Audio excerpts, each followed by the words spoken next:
In fluid dynamics, laminar flow occurs when a fluid flows in parallel layers, with no disruption between the layers. At low velocities, the fluid tends to flow without lateral mixing, and adjacent layers slide past one another like playing cards. There are no cross-currents perpendicular to the direction of flow, nor eddies or swirls of fluids. In laminar flow, the motion of the particles of the fluid is very orderly, with all particles moving in straight lines parallel to the pipe walls. Laminar flow is a flow regime characterized by high momentum diffusion and low momentum convection. When a fluid is flowing through a closed channel such as a pipe or between two flat plates, either of two types of flow may occur depending on the velocity and viscosity of the fluid: laminar flow or turbulent flow. Laminar flow tends to occur at lower velocities, below a threshold at which it becomes turbulent. Turbulent flow is a less orderly flow regime that is characterized by eddies or small packets of fluid particles which result in lateral mixing. In non-scientific terms, laminar flow is smooth while turbulent flow is rough. Relationship with the Reynolds number. The type of flow occurring in a fluid in a channel is important in fluid dynamics problems and subsequently affects heat and mass transfer in fluid systems. The dimensionless Reynolds number is an important parameter in the equations that describe whether fully developed flow conditions lead to laminar or turbulent flow. The Reynolds number is the ratio of the inertial force to the shearing force of the fluid, how fast the fluid is moving relative to how viscous the fluid is,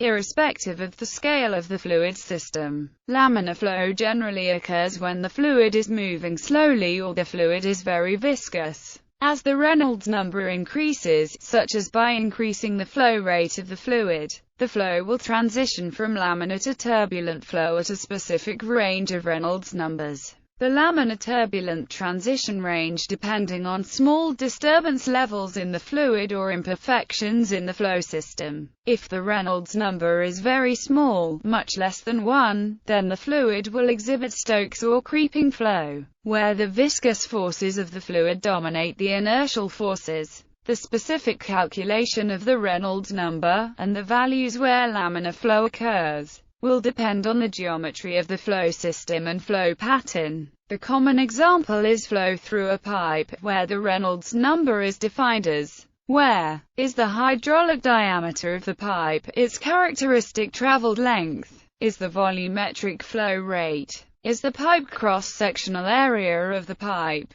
is the mean velocity of the fluid, is the dynamic viscosity of the fluid, is the kinematic viscosity of the fluid, is the density of the fluid. For such systems, laminar flow occurs when the Reynolds number is below a critical value of approximately 2040. Through the transition range is typically between 1800 and 2100. For fluid systems occurring on external surfaces, such as flow past objects suspended in the fluid, other definitions for Reynolds numbers can be used to predict the type of flow around the object. The particle Reynolds number would be used for particles suspended in flowing fluids, for example. As with flow in pipes, laminar flow typically occurs with lower Reynolds numbers, while turbulent flow and related phenomena, such as vortex shedding, occur with higher Reynolds numbers. Examples. A common application of laminar flow is in the smooth flow of a viscous liquid through a tube or pipe.